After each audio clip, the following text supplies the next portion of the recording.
राधे राधे। ओम नमः शिवाय। आज मैं आप लोगों को सोम प्रदोष व्रत पर सोम प्रदोष व्रत कथा सुनाने जा रही हूँ। व्रती को चाहिए कि वह प्रातःकाल नित्य क्रिया से निवृत्त होकर के स्नान ध्यान करके भगवान सूर्य को अर्घ्य दे। इसके बाद में स्वयं को संकल्पित करे कि आज मैंने अपने मनोवांछित फल की प्राप्ति के लिए सोम प्रदोष व्रत का नियमित रूप से पूजन करूंगा। सारे विधि विधान से भगवान शंकर और माँ पार्वती की पूजन करूंगा, व्रत करूंगा। संकल्प करने के बाद में भगवान गणेश आदि देवताओं का पूजन करना चाहिए। फिर भगवान शिव और माँ पार्वती का विधि से पूजन करना चाहिए तथा ओम उमा सहिताय शिवाय नमः इस मंत्र का 108 बार जाप करें। जाप करके भगवान शंकर की स्तुति करें। इस व्रत को जो कोई भी करता है भगवान की कृपा से उसके समस्त कार्य सिद्ध होते हैं। रोगी का रोग दूर हो जाता है, निर्धन को धन की प्राप्ति होती है, विद्यार्थी को विद्या की प्राप्ति होती है, जो संतान चाहते हैं उनको संतान का लाभ प्राप्त होता है। यदि कोई राजा इस व्रत को करता है तो उसके राज्य में प्रजा सभी प्रकार के सुखों में रहती है तथा महामारी अकाल आदि का भय नहीं रहता है, वह शत्रुओं का नाश हो जाता है। राजा या कोई भी व्रती इस व्रत को करता है भगवान शिव और माँ पार्वती की कृपा से दीर्घ आयु को प्राप्त करता है तथा अंत में भगवान शंकर के परम धाम को प्राप्त करता है। आइए प्रेम पूर्वक सोम प्रदोष व्रत कथा को सुनते हैं। प्राचीन काल में धन धान्य से युक्त एक वैश्य था, किंतु उसके एक भी संतान नहीं थी। इससे वह सदैव अत्यंत दुखी रहता था। यह वैश्य प्रत्येक सोमवार को भगवान शिव जी का पूजन एवं व्रत करता था। भगवान का भोग लगाकर ही वह पत्नी सहित प्रसाद स्वरूप भोजन को ग्रहण करता था। उसकी भक्ति को देखकर माँ पार्वती ने भगवान शंकर से कहा कि यह वैश्य आपका अनन्य भक्त है, भक्ति पूर्वक आपकी पूजा करता है, आपकी आराधना करता है। कृपया करके आप इसके सारे दुखों को दूर कर दें। भगवान शंकर कहते हैं कि इस मेरे भक्त को संतान नहीं है, यह संतान चाहता है। माँ पार्वती कहती हैं कृपया करके आप इसे एक पुत्र दे दें। भगवान शंकर कहते हैं कि इस वैश्य के पूर्व जन्म का यह फल है जिसके कारण इसके भाग्य में पुत्र सुख नहीं है।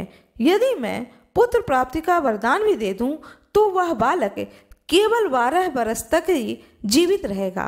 माँ पार्वती कहती हैं कि हे प्रभु, आप जिस पर कृपा करते हैं उसकी सारी मनोकामनाओं की पूर्ति कर देते हैं। आप उसके भाग्य और दुर्भाग्य को नहीं देखते हैं। आप इस वैश्य पर कृपा करें। माँ पार्वती के अनुग्रह पर भगवान शंकर उस वैश्य से कहते हैं कि मैं तुम्हें एक पुत्र वरदान स्वरूप दे रहा हूँ, किंतु वह 12 वर्ष तक ही जीवित रहेगा। कुछ समय के बाद भगवान की कृपा से वैश्य को एक सुंदर पुत्र की प्राप्ति हुई। पुत्र के होने से वैश्य को न तो आनंद हुआ न ही शोक हुआ। उसे ज्ञात था कि उसके पुत्र की आयु केवल 12 वर्ष की है, किंतु फिर भी वह प्रसन्नता के साथ 11 वर्ष को बिताए। वैश्य की पत्नी ने अपने पति से कहा कि पुत्र विवाह के योग्य हो गया है, अतः आप उसका विवाह कहीं पर कर दें। वैश्य ने अपनी स्त्री से कहा कि अभी पुत्र को विद्या पढ़ने के लिए काशी जाना है। मैं अपने पुत्र को काशी भेज रहा हूँ विद्या की प्राप्ति के लिए। जब यह विद्या प्राप्त कर लेगा तो उसके बाद में मैं विवाह कर दूंगा। इस प्रकार अपनी पत्नी को समझा बुझाकर उसने पुत्र के मामा को बुला लिया और विपुल धन दे करके कहा कि तुम अपने भांजे को विद्या अध्ययन के लिए यज्ञ आदि कराते हुए, रास्ते में ब्राह्मणों को भोजन कराते हुए, दक्षिणा देते हुए काशी को ले जाओ। वहाँ जाकर के यह विद्या का अध्ययन करेगा। उसके बाद में तुम इसे कुशल पूर्वक घर ले आना। उसके बाद इसका मैं विवाह करूँगा। उस बालक के मामा ने इस बात को मान लिया और अपने भांजे को लेकर के काशी की ओर चला। लड़के का मामा अपने भांजे के साथ घर से विदा होकर वैश्य के बताए हुए रास्ते के अनुसार यज्ञ आदि करते हुए बालक के साथ एक नगर में पहुंचा। उसी दिन उस नगर के राजा की पुत्री का विवाह था। राजकुमारी बहुत ही रूपवती एवं गुणवती थी, किंतु जिस बालक के साथ उसका विवाह हो रहा था वह बालक एक आंख का काना था। वर का पिता इस कारण से बहुत ही चिंतित था। वर के पिता ने जब सर्वगुण संपन्न उस वैश्य पुत्र को देखा तो उसके मामा से कहा कि आप इस लड़के को कुछ समय के लिए मुझे दे दो तो आप मुझ पर बहुत बड़ी कृपा करेंगे। विवाह के बाद मैं इस कुमार को आपको सौंप दूंगा तथा पुरस्कार स्वरूप बहुत सा धन भी दूंगा। वर के पिता ने जब इस प्रकार कहा तो उस लड़के के मामा ने उस लड़के के पिता का कहना मान लिया और अपने भांजे को वर बनाकर मंडप में भेज दिया। राजकुमारी और वैश्य पुत्र का विवाह हो गया।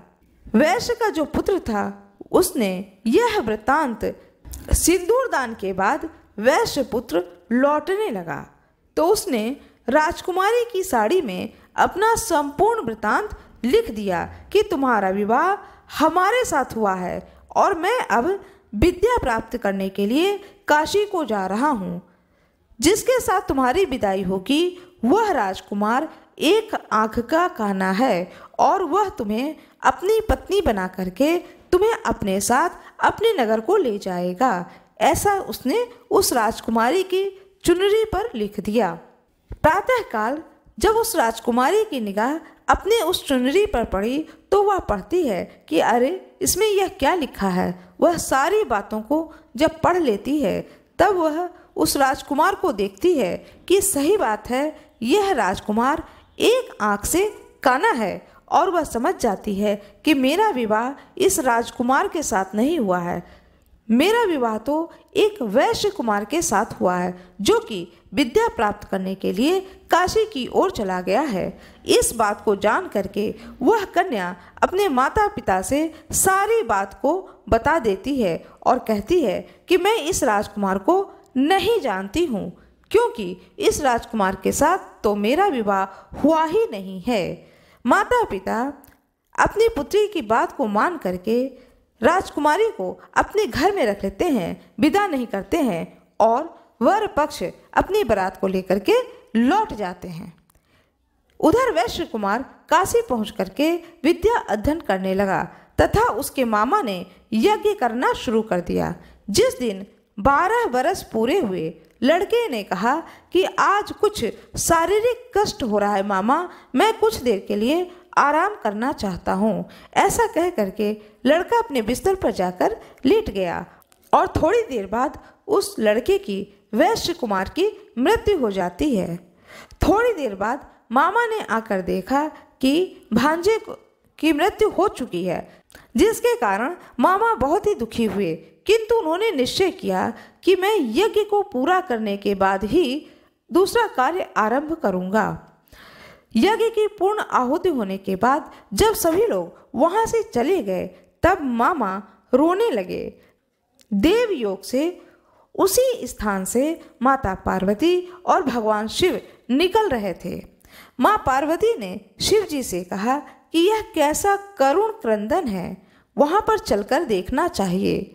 पार्वती जी के कहने पर भगवान शंकर कहते हैं कि यह वही वैश्य पुत्र है जिसको कि मैंने वैश्य को पुत्र प्राप्ति का वरदान दिया था। उसका 12 वर्ष साल पूरा हुआ और उस वैश्य पुत्र की मृत्यु हो गई है। उस वैश्य पुत्र की मृत्यु पर उसके मामा का यह करुण क्रंदन आवाज है जिसे कि तुम सुन रही हो। माँ पार्वती कहती हैं भगवान शंकर से कि हे प्रभु, या तो आपने उसे पुत्र दिया न होता और जब आपने दिया है तो उसे आयु भी दीजिए, उस बालक पर कृपा करें। जब तक कि आप कृपा नहीं करेंगे मैं इस स्थान से आगे नहीं बढ़ूंगी। माँ पार्वती को बहुत ही दया आती है उस वैश्य पुत्र पर। माँ पार्वती कहती हैं बड़े ही आशा और विश्वास के साथ में मनुष्य आपकी पूजा करते हैं, आप कृपा करके उनके इस विश्वास को न तोड़ें, इस वैश्य के पुत्र की आयु को बढ़ाएं, कृपया करके इसे शतायु बनाएं। माँ पार्वती की विनती करने पर भगवान शंकर ने उस वैश्य पुत्र को शतायु कर दिया, उसकी आयु को बढ़ा दिया। थोड़ी देर बाद में वह बालक जी उठा, उठ करके बैठ गया और अपने मामा से कहता है, मामा बहुत देर हो गई है, अब मुझे बहुत जोरों की भूख लग रही है। अपने भांजे के इस शब्द को सुनकर मामा जो है बहुत ही खुश हो जाते हैं और अपने भांजे को कहते हैं, चलो पुत्र, चल करके साथ में बैठकर भोजन करते हैं। मन ही मन वह मामा भगवान शंकर और माँ पार्वती को प्रणाम करते हैं कि हे प्रभु, आपकी कृपा से ही मेरा यह भांजा जीवित हो उठा है। कुछ दिन के बाद बालक समस्त विद्याओं में निपुण होकर के अपने मामा के साथ अपने नगर को चल दिया। मार्ग में उसी नगर में उसी स्थान पर रुका जहाँ पर कि उसका विवाह हुआ था। वहाँ पर उसने यज्ञ किया तथा ब्राह्मणों को भोजन कराकर दक्षिणा दी। राजा को यह समाचार मिलने में देर न लगी कि काशी से विद्या प्राप्त करके एक वैश्य पुत्र लौटा है और वह यज्ञ करा रहा है। यह सुनकर के राजा स्वयं वहां पर गए और अपने दामाद को देखकर बहुत ही प्रसन्न होते हैं और अपने दामाद को अपने घर लेकर के आते हैं और अपनी पुत्री के साथ में अपने दामाद को विदा करते हैं। वैश्य कुमार अपने मामा व पत्नी के साथ में अपने नगर आया, अपने माता पिता के साथ सुख पूर्वक जीवन को व्यतीत करने लगा। उसके माता पिता ने भी नियम पूर्वक सोम प्रदोष व्रत करके अपने अल्प आयु पुत्र को दीर्घायु बना दिया। जो भी सोम प्रदोष व्रत को करता है या इस पवित्र कथा को सुनता है या सुनाता है, उसके समस्त पाप कष्ट नष्ट हो जाते हैं तथा भगवान शंकर की कृपा से समस्त मनोकामनाओं की पूर्ति होती है। भगवान शंकर की जय हो, माँ पार्वती की जय हो। आशा करती हूँ कि यह कथा आप लोगों को बहुत ही अच्छी लगी होगी। कृपया वीडियो को लाइक करिएगा, चैनल को सब्सक्राइब करिएगा, बेल आइकन दबाना ना भूलिएगा। आप लोगों का बहुत बहुत धन्यवाद।